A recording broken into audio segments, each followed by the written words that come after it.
Well, welcome everyone this snowy, scary morning. It's so great to have you with us.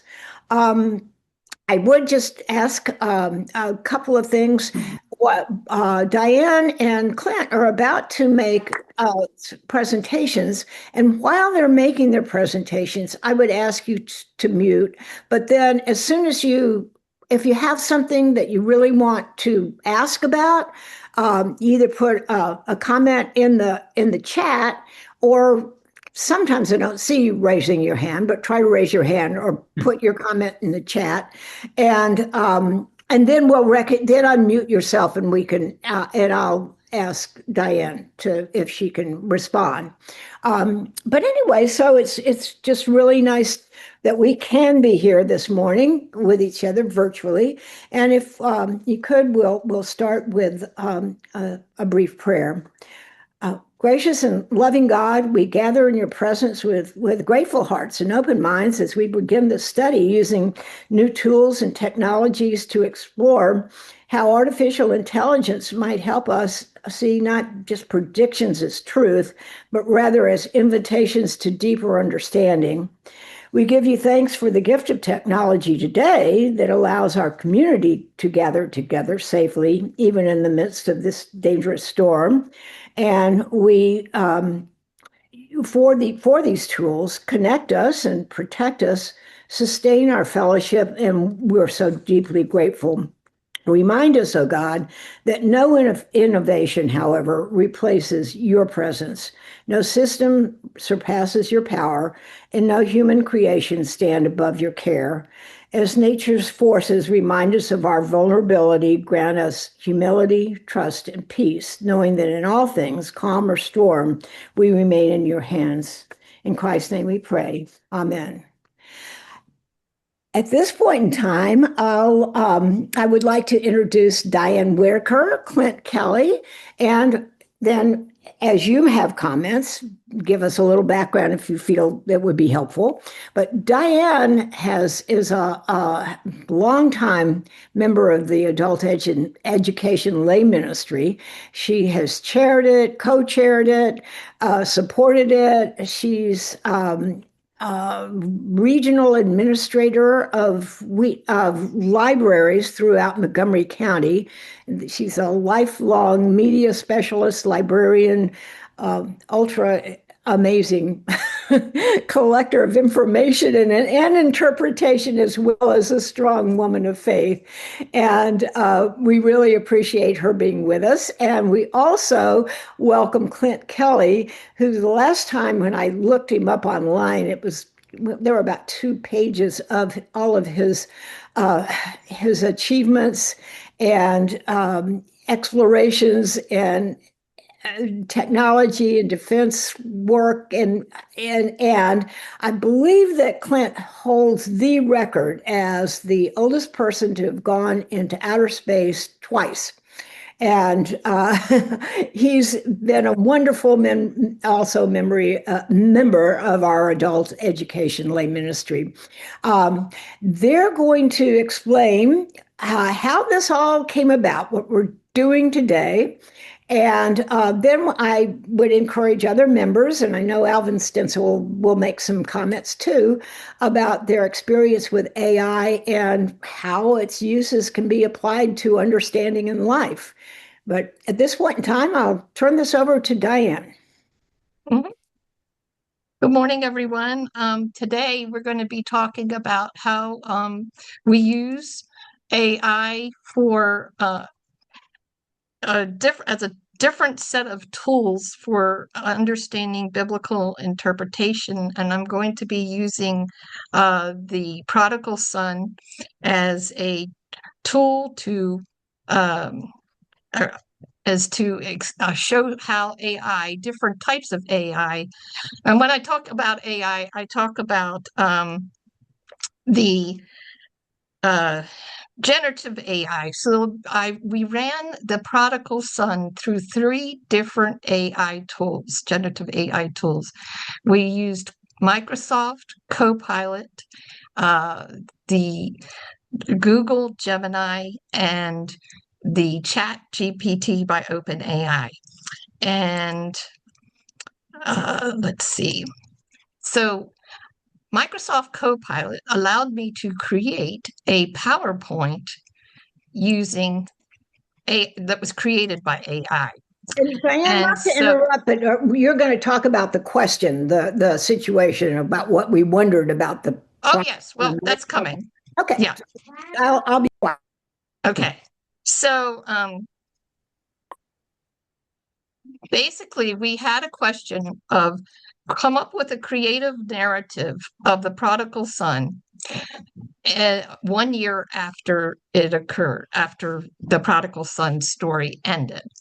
And we posed that as a prompt to the three different AI models, to Gemini and to Copilot and to ChatGPT.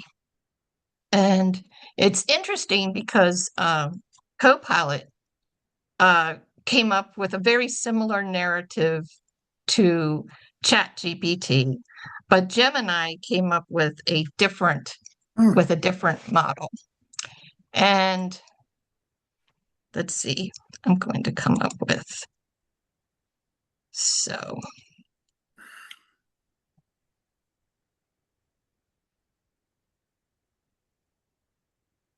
basically, when we ran the prompt, and we're going to talk about prompts are the questions that you would actually show the story with. And I'm going to go ahead and look at one thing. So basically, they looked at the different characters. So here's the fresh take on the prodigal son 1 year after the reunion, imagining what life looks like once celebration fades and real life settles back in. It keeps the spirit of the original parable, but explores the emotional, relational aftermath in a grounded human way. So Copilot looked at the prodigal son. A full year had passed since the younger son returned home, dusty, starving, and humbled. And since his father ran to him with tears in his eyes, the feast was long over, and the fatted calf of memory, the village gossip had quieted, but the real work of rebuilding a life had only begun. And then further down, Copilot's narrative said, a year after the younger son returned was not a peaceful epilogue the villagers liked to imagine. Stories travel faster than truth, and the truth itself was still learning how to breathe. The younger son had always been good at leaving, and staying was always the harder discipline. And he came up with a small journal, and he wrote on his first page, he had written, I came home starving. Now I'm learning to hunger for better things. The older brother, Copilot put into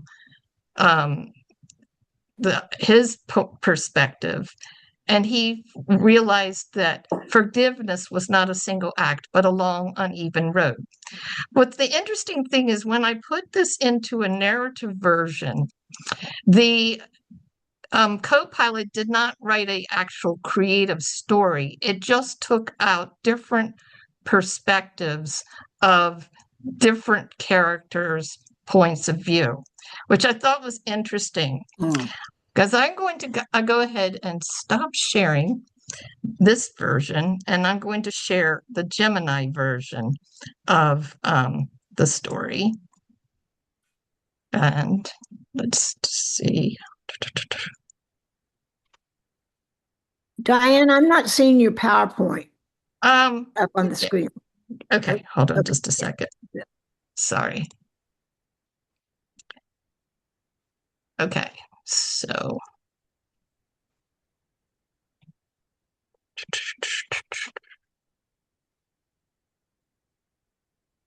It would help to have the PowerPoint for us to see the. Yeah, I know. I'm sorry.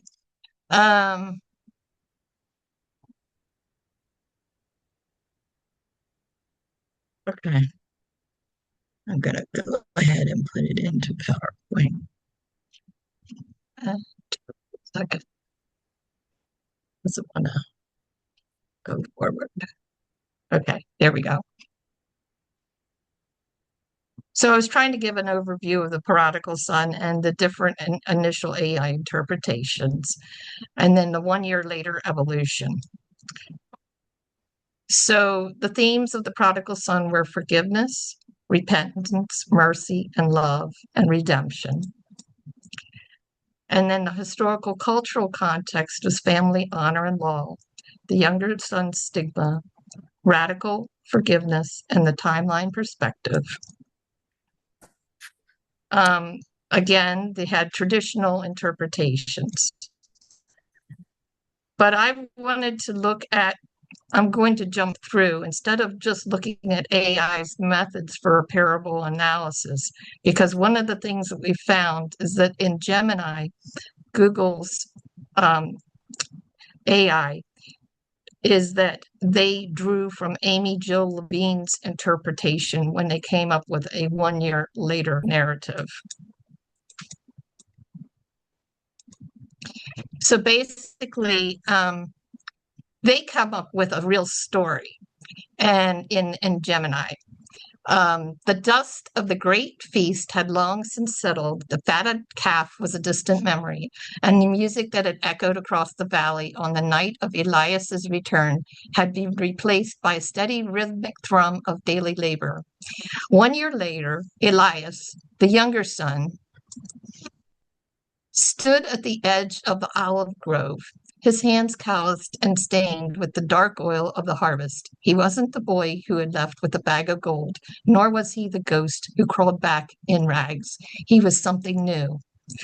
And then it continues, and it tells a story. It's not just like breaking each one of the characters down. It actually comes up with a narrative, giving names to each of the characters in the story. For instance, they named the elder brother Caleb, and they named the younger brother Elias. And then it comes up and he says, on the 1 year anniversary of his return, Elias found his father sitting on the porch, holding the signet ring that had been placed on Elias's finger that first night. Elias reached down to touch the ring, which he now wore on a cord around his neck while he worked to keep it safe. I still don't feel I've earned it, Elias whispered. And then you're also looking at the 1 year later, they looked at the forgiveness as an event, reconciliation as a marathon. And they talk about the fact that the neighbors still whispered. But I think it's really interesting because how Google Gemini dealt with the story is it came up with new characters, or at least character names, and the fact that it definitely extrapolated from the story. And let's continue.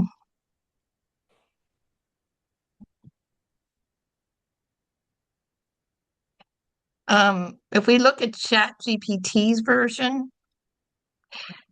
and compare it to Gemini, it's interesting because the parable of the prodigal son, it says it ends at the moment of reconciliation.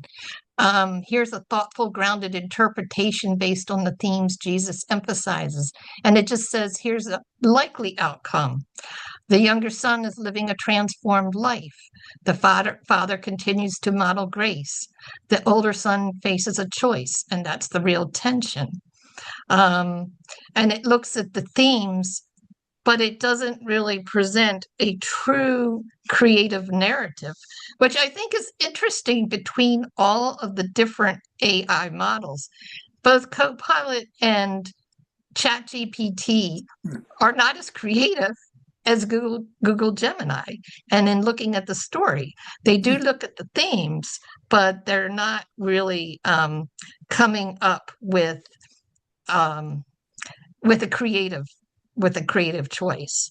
And I wonder about, what is it about Gemini that makes it easier for it to use?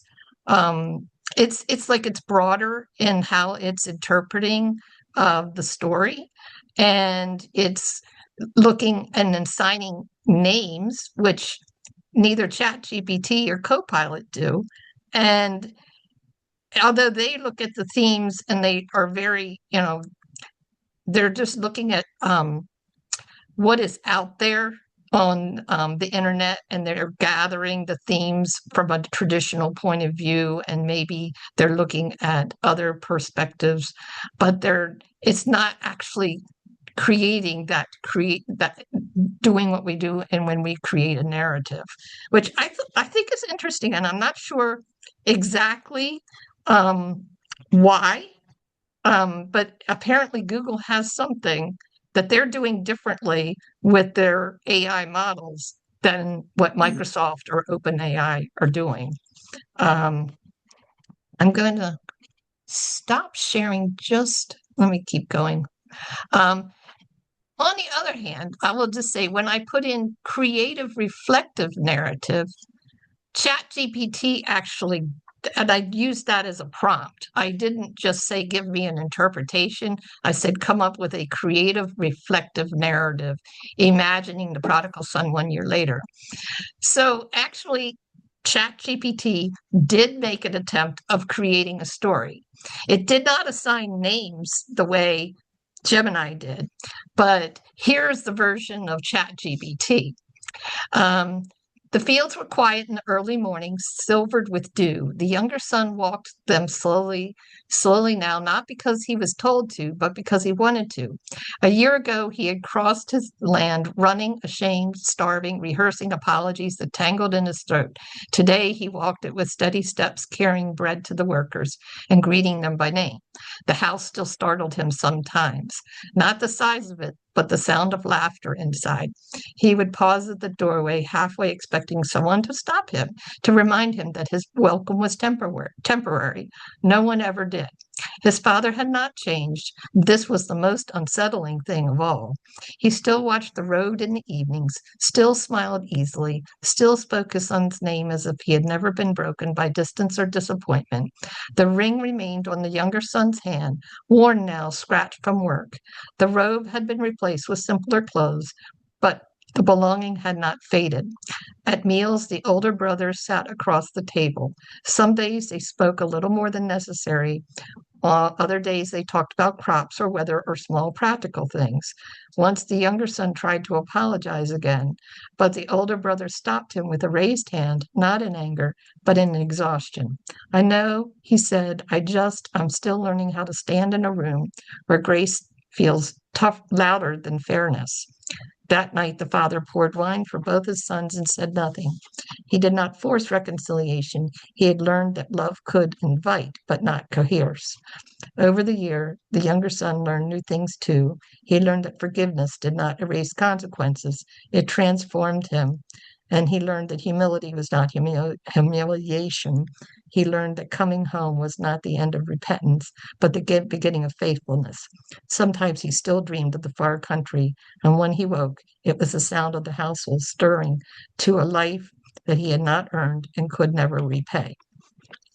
And it's interesting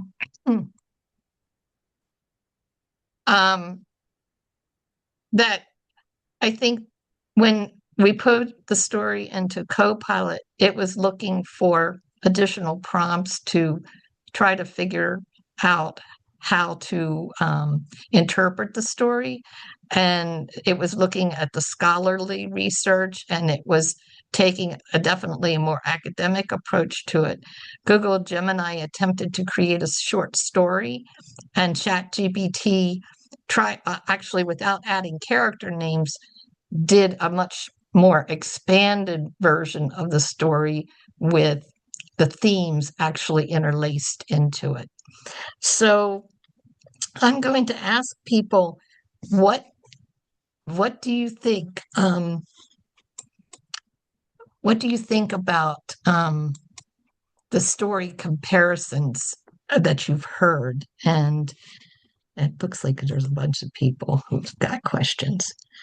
Robots with legs, lots of going on. Robots come up later.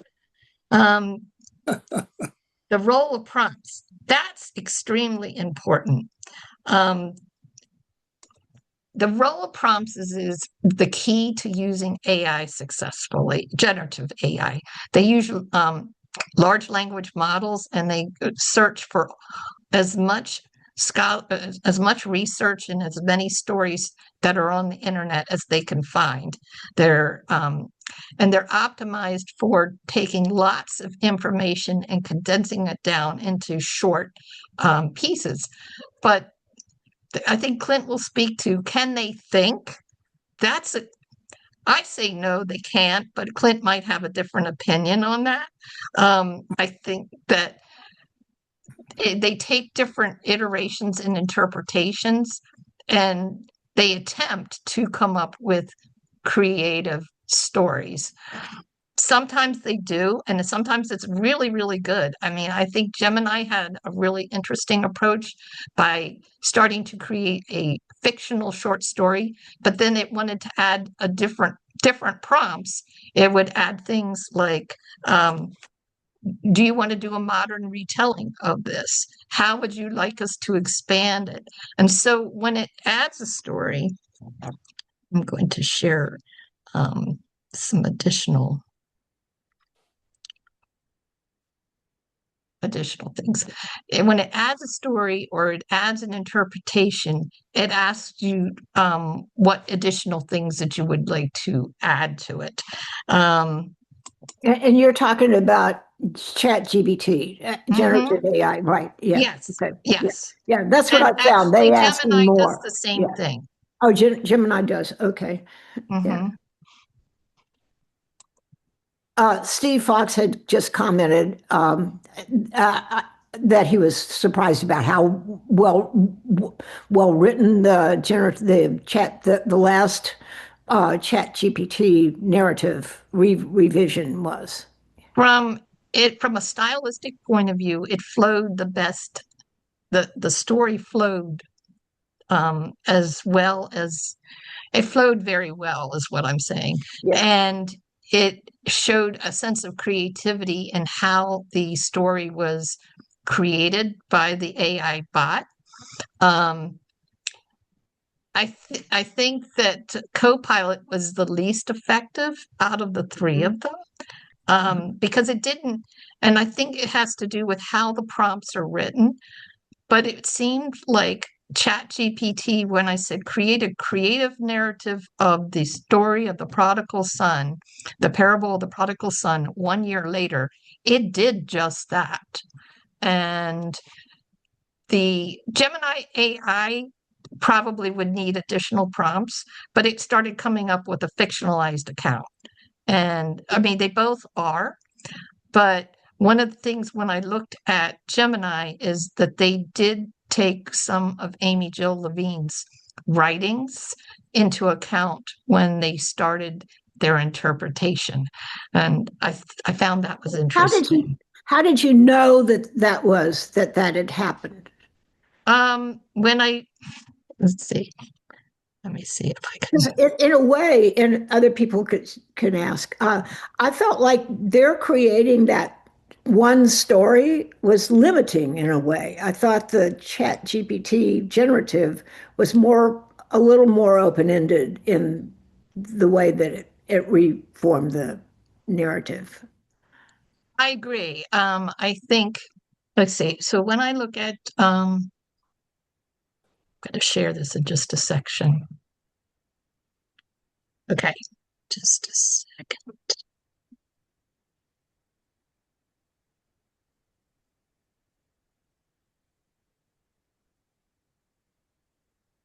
So when I look at how Gemini based their narrative, they looked at the interpretations and they mentioned 1 year later. Oh, I see. Okay. Amy Jill Levine, working to survive, perhaps still manipulative, dealing with the unfairness of grace, functionality, the family stays together was the result. The traditional Christian point of view is living a life of transformed gratitude, learning to let go of legalism, enjoying the joy, transformation. And then the social cultural perspective, that is the Bible as literature perspective, dependent with no legal claim to land, the legal owner of everything holding the power. And the tension was a delicate balance of power and mercy. And let's see. But you have to consider that they're implying that they know what the Jewish tradition is. I mean, they actually tell us it's who they thought that would be coming from. But that traditional Christian, that's implying, you know, that Right. I don't know, what is it implying? It's putting a traditional value that we don't know. It's very subjective what traditional Christian is. Anyway. I would agree. But it's interesting because they say the parable ends without telling us if the older brother went to the party, and therefore 1 year later scenario is really really a mirror. Uh-huh. And it says, would you like to explore how Levine uses the two brothers' stories from the Hebrew Bible, Jacob and Esau, to predict how this specific family might end up? So it asks you here's an idea for a prompt. Would you like to use that? Uh-huh. And when ChatGPT does it, it also gives their interpretation, but it gives the creative. Here is a creative, reflective narrative imagining the prodigal son 1 year later, written to stay faithful to the spirit of the parable rather than rewriting scripture. And I thought, as everybody noticed, that was really, I think, a really interesting perspective because the narrative flowed best in ChatGPT. It captured the themes. It didn't assign characters names, Yeah. but it definitely captured the essence of the story better. So let's see what else. Trying to think. I'm gonna go ahead and stop my share and see if we have anything to do here.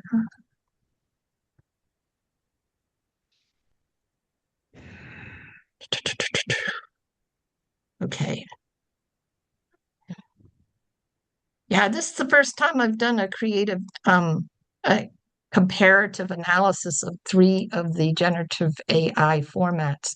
As I said, I mean, ChatGPT keeps learning from itself and keeps and has developed better and better, um, I guess, answers to prompts over time because that's what it's supposed to do. And Gemini seems to definitely be following in the same pathway. But I think if you were to actually look at results, I'm actually between what Gemini um, and ChatGPT. I would say that Copilot is not really as useful. So I would also like to share, here's some of the prompts that ChatGPT came up with. Let me share that. I'm switching between files, so it takes a moment.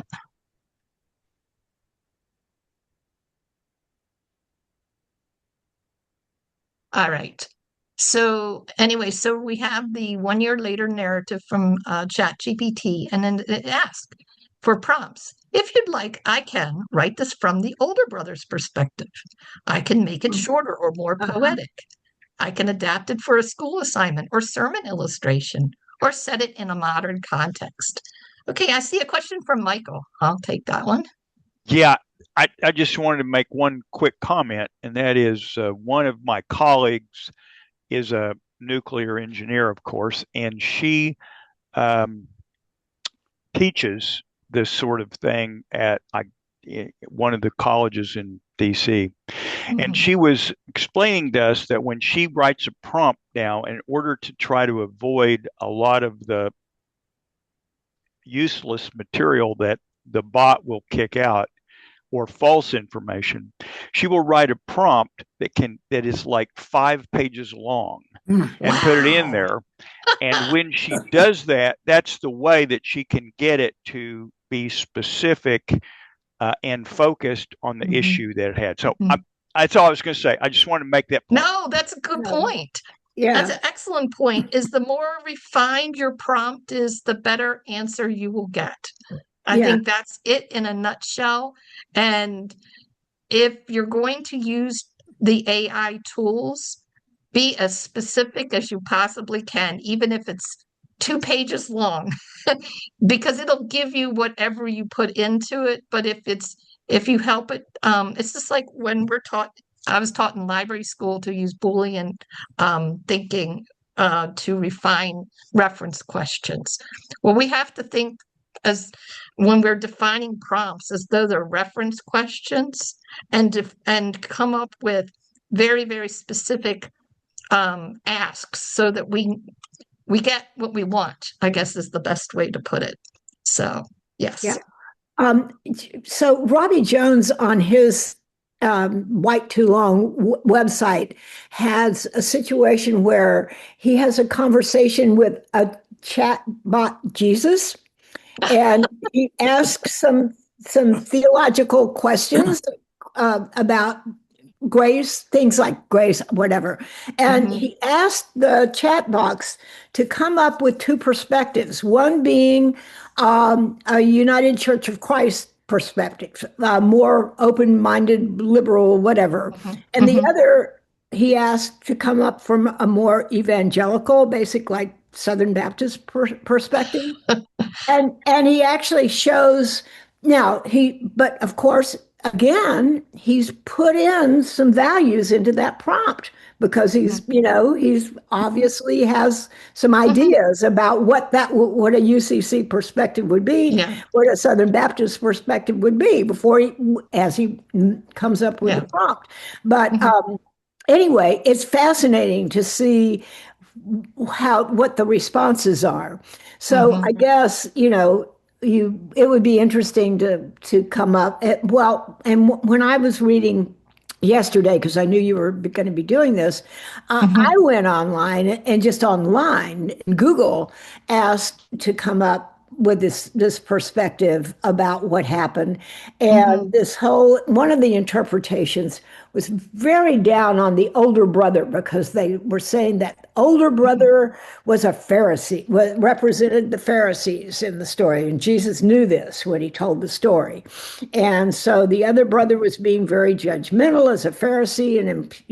And I'm going like, well, that's interesting because I was more sympathetic with the older brother. I mean, Mhm. Mhm. because it was so tough. Mhm. Anyway, yeah, I mean, it's still, we're laden with what human words you put into something like Mhm. this. Mhm. Yeah. Yeah. And I agree. It's all about, you know, whether the machine learns or whether the machine is just taking reams of information and putting it into its own um, configuration. But I'm going to turn this over to Clint at this point and let him talk about can machines think? So, Molly Aston. Hello. So I'm going to start by giving you what I think is an answer. If you could, excuse me, I don't want to interrupt, except if we need to be muted while he's talking. So somebody's talking.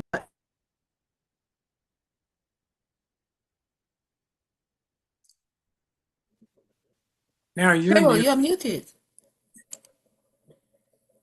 you're muted, Diane.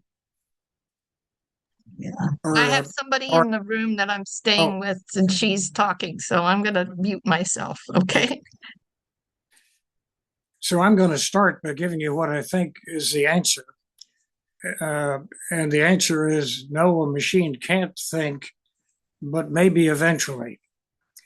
Uh, but today's machines simulate thinking with such verisimilitude that you might well believe that they can indeed think.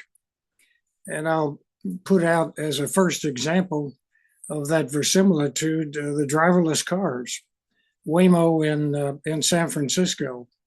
If you had no background in uh, that said you're going to find some driverless cars in amongst normal traffic, and you just sat and watched for an hour or so, you would conclude that every car you watched had a human driver. I can remember when that program was started, and I got calls from cognitive scientists saying it's impossible to duplicate the cognitive processes required to drive. You know, you have to have perception, you have to make inferences, you have to have values and make choices, and you have to do it oftentimes very quickly. And I replied to them, we're not trying to duplicate or emulate cognitive processes. We view this as an engineering problem, and we're going to eschew creating some simulation of a human's cognitive process and simply focus on solving the engineering problems that driving presents. People for years, you know, going back to the Greek philosophers, have wondered as more and more ingenious mechanisms were developed. And I would go back for one of the most ingenious ones, the Antikythera machine, 2nd century BCE. You can look it up and read about it. It's a fantastic piece of work. But this whole issue of can a machine think wasn't really much in the public consciousness until 1809, when the Emperor Napoleon I, who was considered to be a chess player of some prominence and reportedly to be of some ability, lost a chess game in 15 moves to a seemingly thinking machine, a clockwork automaton known as the Turk. Now, the Turk was consisted of a large cabinet, and got its name from the fact that attached to the cabinet was a mannequin dressed in Turkish garb, and it was that mannequin that moved the chess pieces around. People often wondered, how the machine could beat Napoleon, and it beat other players. It didn't win all the time, but it won a number of times. And people, of course, wanted to look inside the cabinet. They would open the doors, and they saw a whole bunch of gears and other mechanisms shined up, made out of brass, and continued to puzzle over how this seemingly clockwork mechanism could win chess games. And how could this mechanism think? And in fact, of course, it couldn't. It was a magician's illusion. The cabinet was designed to conceal a human chess player. However, if you want to continue with the chess theme, go forward to the 11th of May, 1997, when an IBM chess playing program called Deep Blue won the sixth game in a match with Garry Kasparov, who at that time was the world champion. I might add that Deep Blue was not an IBM creation, although they may have gussied it up a little bit. It actually came from Carnegie Mellon, and they imported it along with some of the students that had created it from Carnegie Mellon. But the fact that chess is thought to be a cerebral game caused a lot of people to wonder how long it would be before they had to leave the office and would be replaced by a machine. And that's a debate that's still going on. And in fact, I gave a talk on that topic at Adult Ed some years ago. The point, though, is that although these AI applications, individually impressive, somehow would not be called intelligent in the general human sense. They do beautifully in their niches, but our common sense concept of intelligence requires something more. And how you measure intelligence and how you measure machine intelligence versus human intelligence is currently ongoing research. Alan Turing, who invented the concept of the general purpose computer, a British mathematician, and was part of the group at Bletchley Park that broke the German Enigma code, believes that the principal difference between intelligence exhibited by a variety of organisms and human intelligence was in our language skills. And so Alan Turing developed something that's been called the Turing test. And it basically consists of a conversation between the machine intelligence, a person, and a judge who's a human judge. And the person was supposed to initiate a conversation on absolutely any topic. And if the computer could answer in a way that convinced the judge that it was a sensible response, over time, the computer could be said to think. And of course, nowadays, all of this would be done with natural language. There was a philosopher back in the 90s named John Searle at the University of California, Berkeley, who raised a very interesting philosophical argument against the sufficiency of the Turing test, and indeed against artificial intelligence more generally. And it's called the Chinese room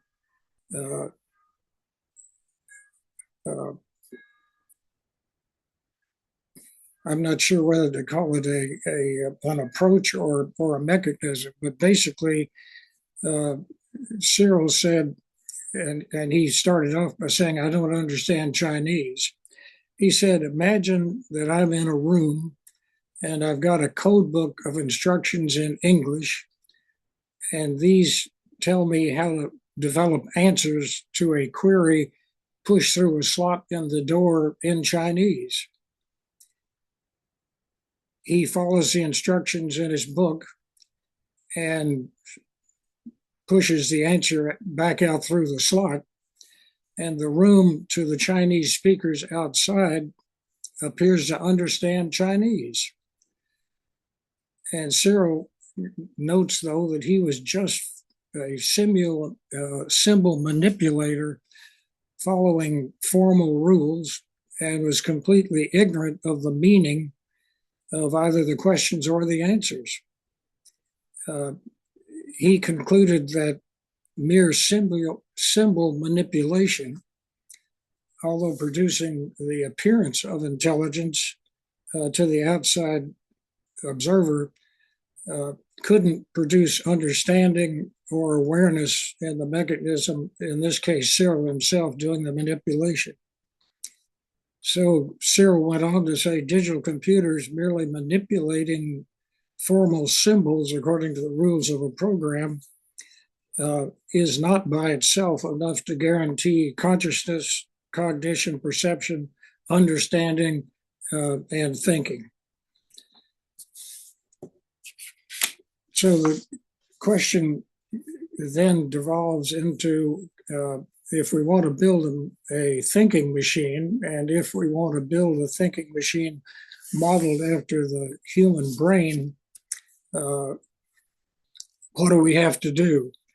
Well, the brain has got something like 100 billion neurons of different types, densely interconnected with each neuron linking to tens of thousands of others, and immersed in a liquid environment. And so neuroscientists would say that the correct way to think of the brain is a complex, dynamic, nonlinear chemical system, not just as a network of neurons. So artificial neurons that we talk about, and in fact, years ago, we built one to drive a car, don't begin to capture what is in the human brain. So neurologists today will argue that if you want to create a thinking machine, you, in some sense, have to produce a human-like brain, which I think is interesting. I had lunch a while back with wife of a friend of mine. She's working on her PhD in neurology at Johns Hopkins. And she, in fact, is beginning to grow complexes of neurons. And so that suggests at least the beginning of a technical approach that might result in constructing a machine that indeed could think. So I have summarized what's in a paper that I wrote some years ago. And I would suggest that if any of you are interested in this topic, just type into your search engine Clinton Kelly, and then in quotes, can a machine think? And then after it, the word Smithsonian. This paper was written in response to a request from a friend of mine who had just retired as Undersecretary for Research and who produced a monthly newsletter. And he wanted to take a vacation. He asked me if I would write a paper for him. And that's the paper that I was surprised to find, but pleased to find is still online.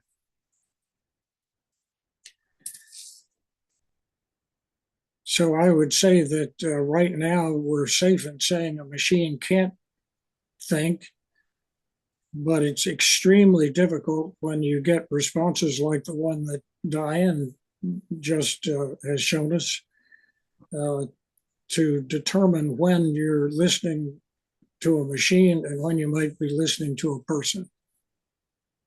Wow. Yeah.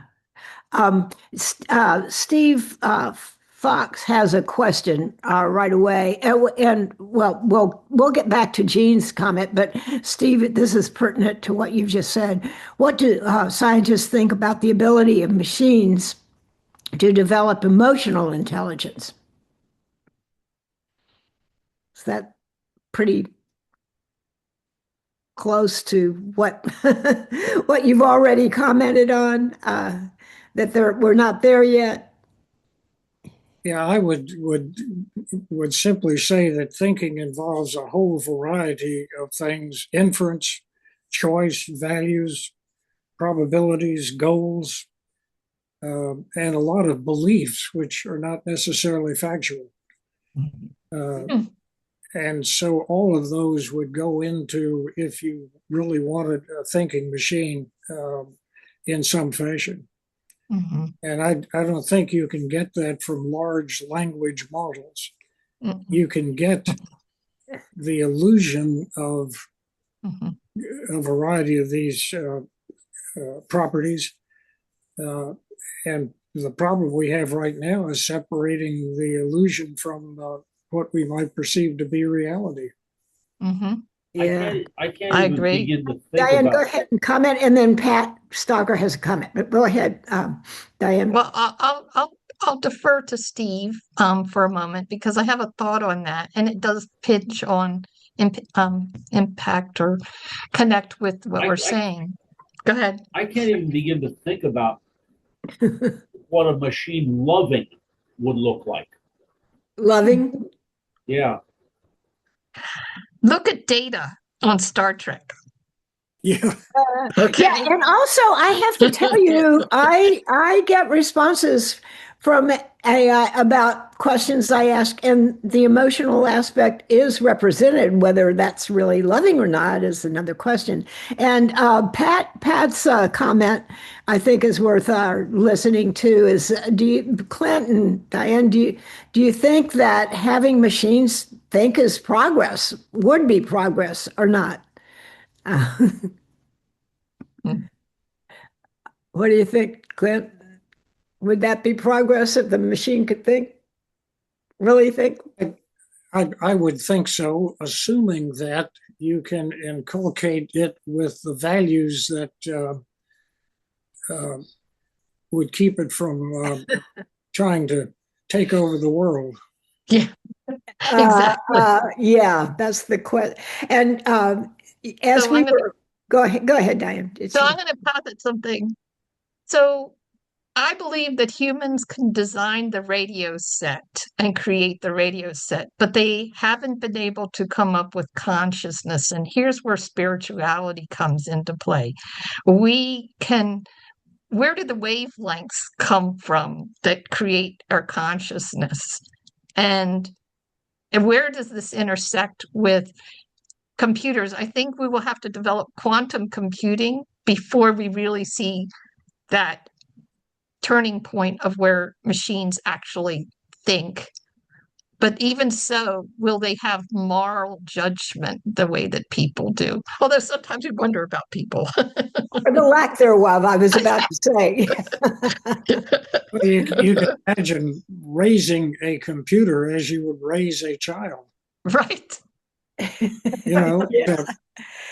and Well, yeah. that in fact I think might well be what one would want to do and insist on doing, so that Yeah. you could inculcate it with values. Yes. And perhaps even the writers of the Bible, because as Jean commented, the perspective from the prodigal son, it's all about sons, and no roles were included as far as how the mother was involved or how the women were involved. Right. So Create a prompt on that. That's my comment is like, Okay, see what yeah. happens. Use That would be ChatGPT interesting. to come up with a prompt, or Google or Gemini. I would recommend either of those two. So, you know, it occurred to me in thinking about the prodigal son, suppose the son was just running a scam. Exactly. That Yeah. me too. I'm much more cynical. Go ahead. Yeah. He's going to come home Yeah. and spend most of his time trying to figure out how he can walk away with some more gold in his pocket. Yeah. So he will act the role. Yeah. So the older brother might have been on him. Okay. So Bonnie wanted to know, what did Copilot come up with? I'm going to share what Copilot came up with, because it's not even a narrative, and the same way that ChatGPT and Google Gemini came up with. And I asked it for a narrative, but it's clunky, is my best description of it. So hold on just a second. I'm going to see if I can share this. Okay.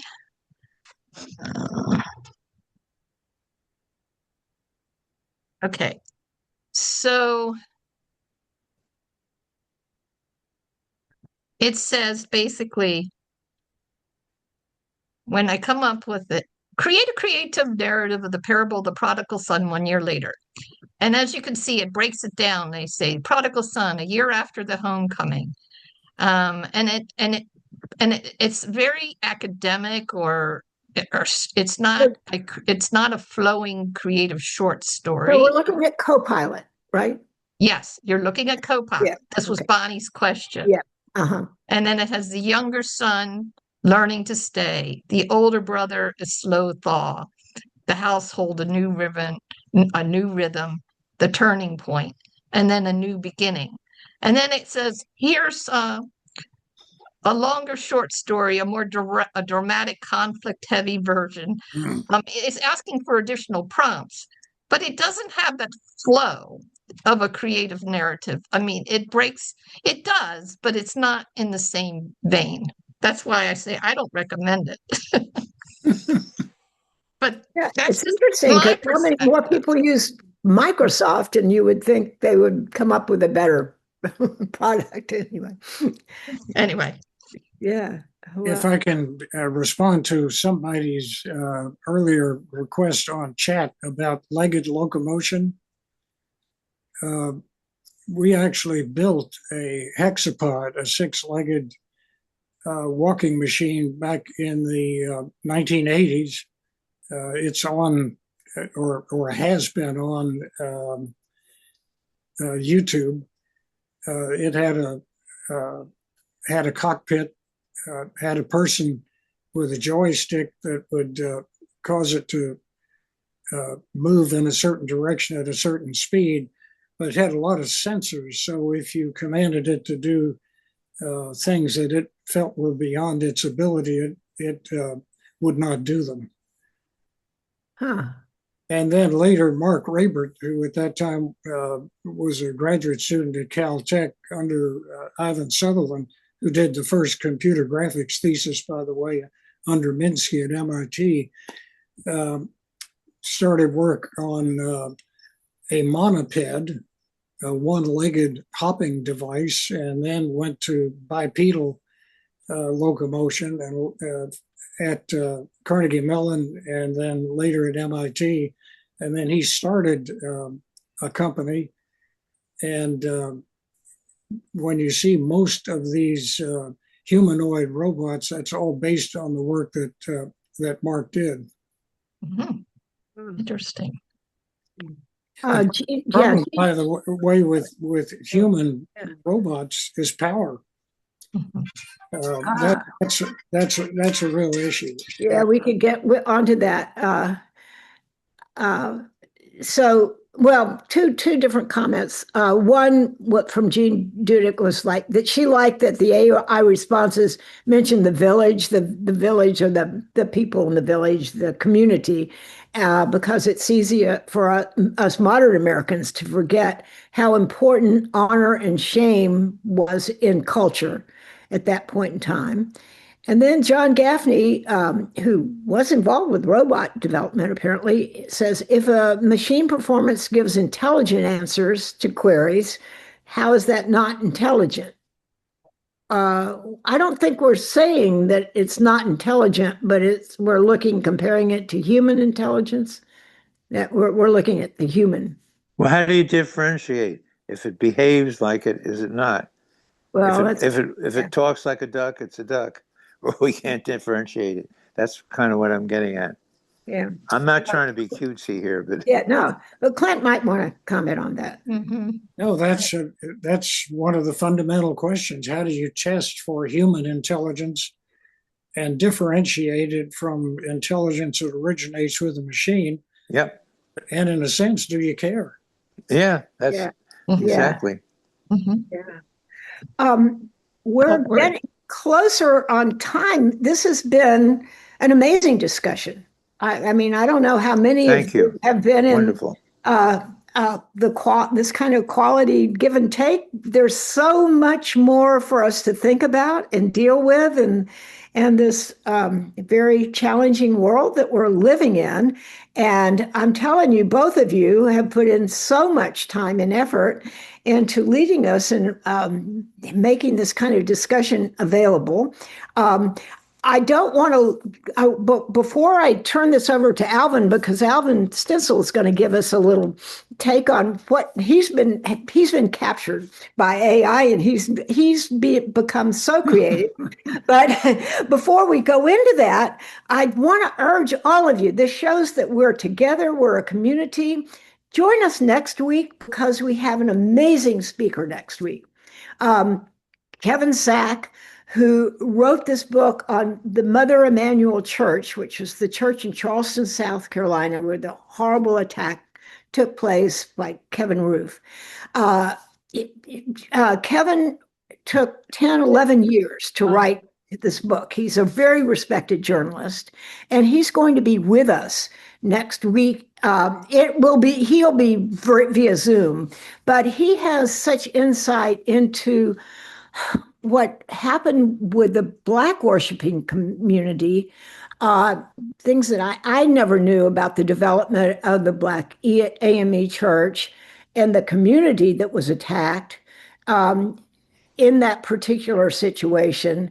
And I think he'll open up and more understanding, but also more questions.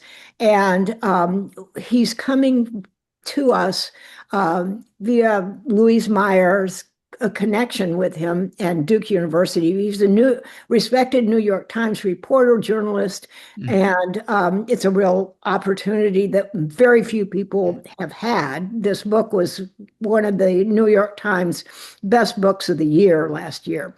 So we want to, be sure to do this. But Alvin, show us a little, just briefly begin to describe what you've been doing, and then we'll sign off and be with David in a few minutes later on. That's a separate Zoom connection, just so that you all know that. But Alvin, tell us what you've been up to. Okay, very, very quickly, because I can't tell the whole story in the time that's left. A month ago, I knew nothing about artificial intelligence, and most of you probably remember the first session that Rob Gordon did, and in his presentation, he talked about his mother's poem she had written, and when she passed, that he wanted to read it at her memorial service. And then he's an expert in AI. He said, "Oh, why don't I just set it to music?" And he used what's called text to music. And there are many platforms that will do that. So I got really inspired by that. And there were a number of other things that happened. But a number of years ago, I wrote song lyrics, never really thinking I could do anything with it, and went online and in a half hour learned enough on this one platform that I put together the song. All I did was put in the lyrics and what style I wanted. And in less than a minute, for sure, it came out with one of the most amazing things. And I've been sharing it with people, and they're going crazy over it. Because it's really kind of for like people our age, if we're not all the same age, but it's about when you can see the end, you've got to find a way to realize how much more there is you can do. And it's become the mantra for a few of my friends that, they just play it all the time. So, well, Carol, maybe you can think of a way that I can get that to people. Well, yes, you could either tell us your email, but my email is carrstarr@gmail.com. And I'm on Realm. You can access that via Realm. And we can also access your email account. So you could comment or contact either one of us. And then I could forward this to you. But then, you've had AI also create a book out of poems. And I don't know, I think I've got 5 other songs from you just since that I'm up to about a dozen now. So all in the last 3 or 4 days. I was up at 4 o'clock this morning. So anyway, look my email up on Realm. I'll be happy to send you some of the things I've done, but I'm as excited as I've been in years. Yeah, no, this is just a lot to explore, and we're at the edge of the frontier, folks. Mm-hmm. But also, really, I just can't thank Diane enough and Clint enough for sharing their expertise. And because, there's no end to this, but we really need to critically be aware of the challenges as well as the opportunities. And thank you all so much. It's so good to see everybody this morning. Stay safe, and tune in to David's in a few minutes. Look forward to that. Thank you. Thanks so much.